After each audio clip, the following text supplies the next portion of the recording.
Hello everyone, this is Suyesh here. Okay, so now in this video we'll be doing actually the studying the peritoneal cavity actually. Okay, we'll be tracing the peritoneum, how the what is actually the course of this peritoneum, how it actually goes from the different organs. Okay, so first of all in peritoneum we have peritoneal cavity. You know that we have discussed in our previous video everything.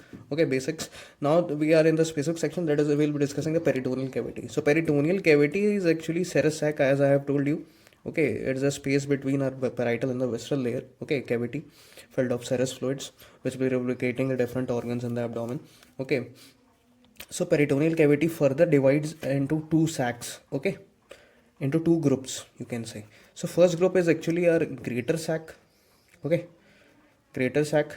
So they are actually the sac filled of serous fluids, greater sac, and next comes your lesser sac. Okay, so these are actually the space or peritoneal cavity which will be present between the parietal and the visceral layers, the space which you can see in the abdomen wall. Okay, so this you can see, this is actually the sagittal section of your body which you are viewing from the side. Okay, so here will be your anterior wall. A person is standing, we have cut that person from the middle and we are seeing that person from the side. Okay, from the lateral side, not from the front, we are seeing from the lateral side. So so by that, this will be actually your this here you can see, this will be your anterior abdominal wall like this. Okay, and here there will be your posterior abdominal wall. Okay, so here there will be your anterior side, this will be your anterior side, and this will be your posterior side. So this is a sagittal section. So these are actually different organs sagittally which will be visible. So okay, so I have specifically given them different shapes. Okay, so now we'll be discussing this the tracing of the peritoneum, the parietal and the visceral layer. Okay, now let's start first of all with the parietal layer. Parietal actually from the wall of the abdomen. Okay, so you can see this is anterior abdominal wall, this is the posterior abdominal wall. Above you know that it's diaphragm, and inferior there will be your pelvic cavity or pelvic floor. Okay, so this peritoneum actually covers from all the sides, that is covers the floor of your abdomen, roof of your abdomen, anterior side and the posterior side. Okay, in that different organs are present. Now let's start the tracing. Okay, this is actually your liver, this is your liver. Okay, you know that it's just situated below your diaphragm. Okay, so now you know that in liver there is some bare area where peritoneum fold will not be present. Okay, so this area is actually your bare area. Okay, now this peritoneum actually starts from here like this. From here it is actually covering your anterior wall. Okay, like this it goes, anterior wall it is going. Okay, now it actually takes inside your urinary bladder. This is a female. Okay, female, you can see this is your uterus. Okay, now it takes your urinary bladder, this is your urinary bladder, and this is your uterus, and this is your rectum. Okay, so now it will be taking inside your urinary bladder like this. Okay, and now it will be taking inside your uterus like this, giving fold. Now it will be covering your rectum. Okay, now it will be covering rectum and going towards the posterior abdominal wall. Okay, like this. Till here it is clear. So it is covering your urinary bladder, uterus, and your rectum. Okay, so you can see these organs are mesoperitoneal, so they are covering from only from the three sides. But in the case of urinary bladder, you can see when it is filled, then it is mesoperitoneal, but when it shrinks or empty urinary bladder, then it is called as extraperitoneal. So it will be only covering from the anterior side or above side. Okay, from the front side it will be only covering. So that is why it's called extraperitoneal when it is not filled. Okay, so this is a female diagram. So uterus will be there. Okay, which will be that is why this peritoneum will not be a closed sac, as you know the difference between male and female. Okay, now the tracing, now we go forward. Now this peritoneum will give one fold to this mesosigmoid, that is your sigmoid colon. This is your sigmoid colon. This actually is your sigmoid colon. Sigmoid colon. That is the last part of your colon. Okay, large intestine, which will connect with your rectum. Okay, so sigmoid colon, it will be giving one fold to this sigmoid colon.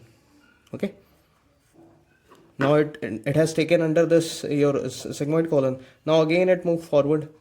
Now it covers your, gives an mesentery. So this is your actually mesentery and takes inside your small intestine. Okay, now it reaches above. Now it covers your duodenum. Okay, So this is actually your small intestine. Small intestine.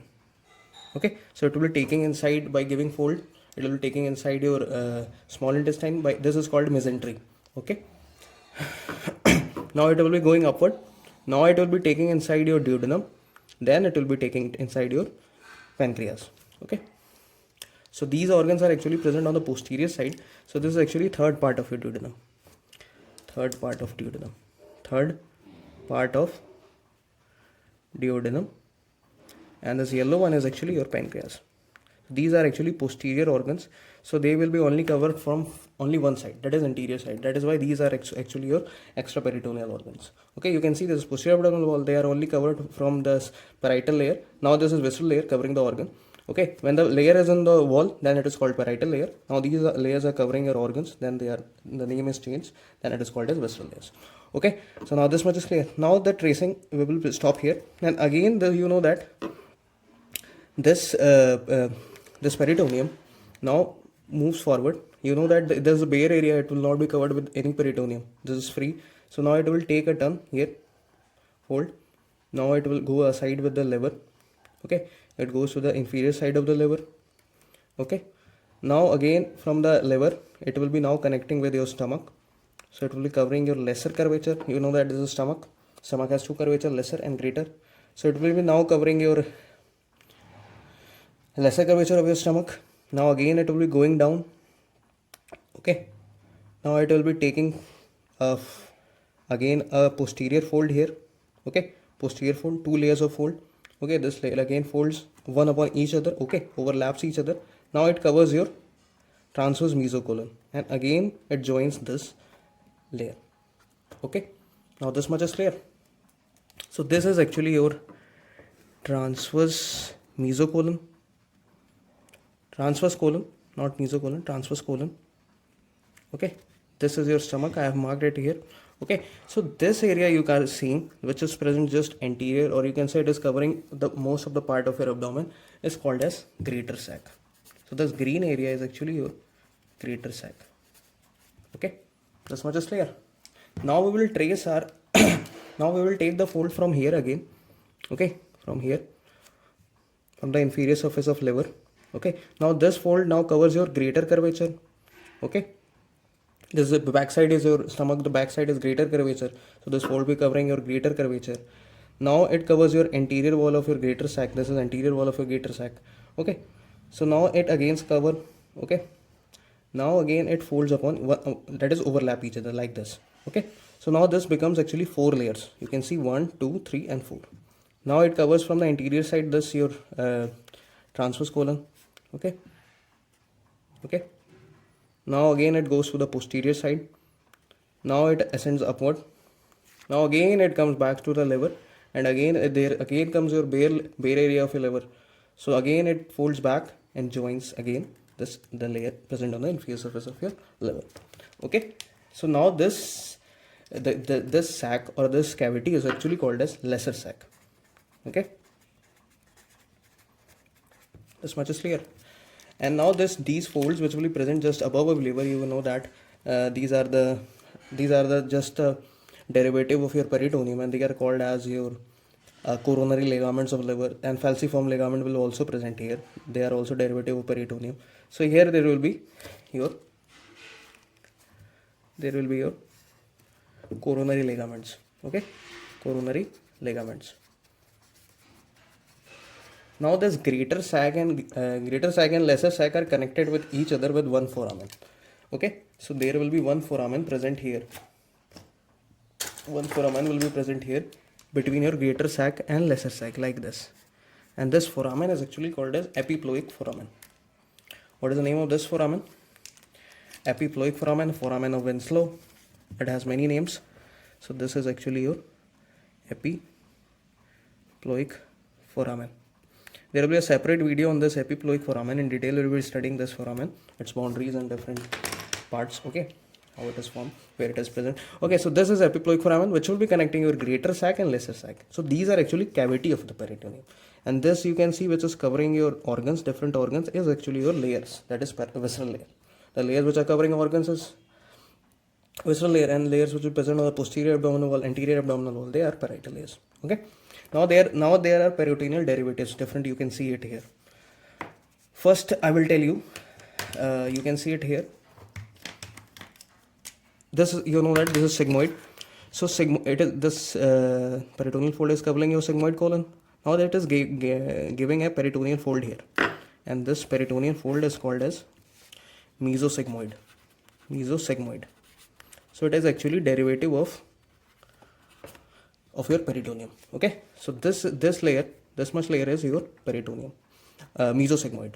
Okay. Now same like this in small intestine, it is giving fold covering the small intestine from all the side, intraperitoneal, and giving, this is called as mesentery. Okay. So the sigmoid colon and your small intestine, full small intestine, that will, there will be ileum and jejunum, will be covered from all the side. That is why they are called as intraperitoneal. I have told you about intra, meso and extra. What are they? How they are covered? Okay. So relate them here. Okay. So now you can see this is transverse colon. So transverse colon is also given by two folds. Okay. So you can see that here. So this is actually called as transverse mesocolon. Transverse mesocolon. Okay. So now this much is clear. Now you know that the connection between your liver and the stomach is done by a lesser omentum. Okay. So you know that these two folds, there are two layers. You know that lesser omentum is formed of two layers of peritoneum. So you can say that there are two layers, this green one and this blue one. So this area is actually your greater omentum, and greater omentum is formed by two ligaments. You know that it connects actually two organs.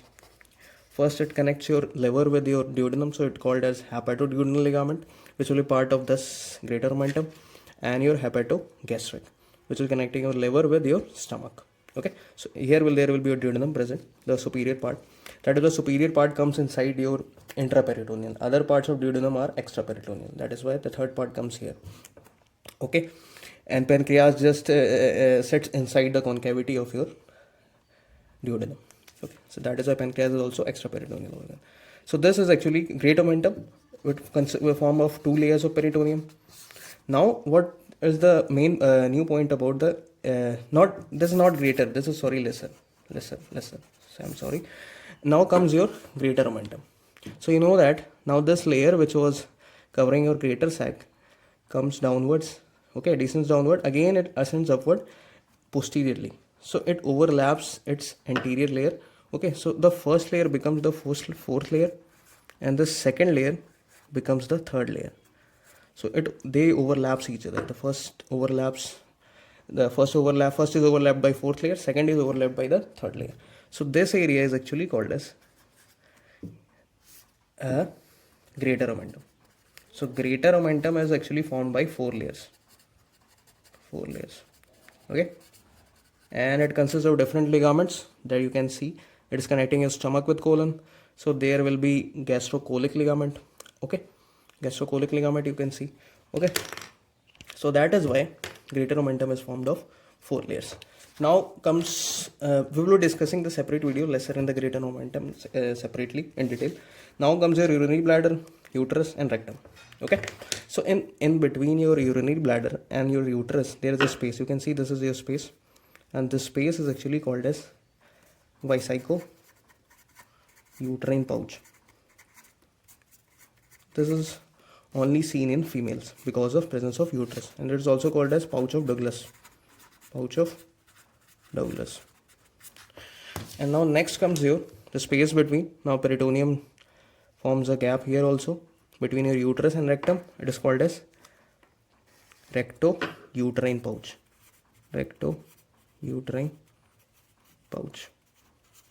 So two pouches are present in your female peritoneum, but in case of male there will be only urinary bladder. I am giving you a sketch here like this. There will be urinary bladder, and just posterior to that there will be your rectum. Okay, so peritoneum will be lining like this, your urinary bladder, your rectum, and going to the posterior abdominal. So in that there will be only one pouch between your urinary bladder and your rectum in the case of male, and this pouch is actually called as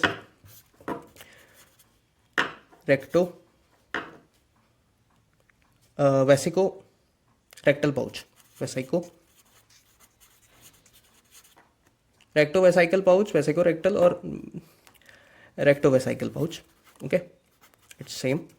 So only one pouch will be there in case of male. Okay, between your urinary bladder and your rectum. So this is the main difference, and this uterus connects with the exterior margin with vagina. So that is why this is not a closed sac. So this was actually the easiest way to draw your lesser sac and greater sac and trace your peritoneum, the codes. Okay.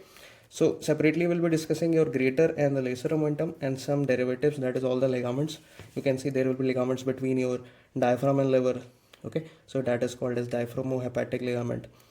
Okay, and between your diaphragm and stomach, so diaphragmogastric ligament. Between your spleen, so diaphragmosplenic ligament. Spleen is present just on the posterior side and it is intraperitoneal organ, covered by from all the sides. So different ligaments will be there. Okay, as greater omentum 5 by 2 ligaments, lesser omentum. Greater is formed by different ligaments, so that will be discussing in detail. Thank you.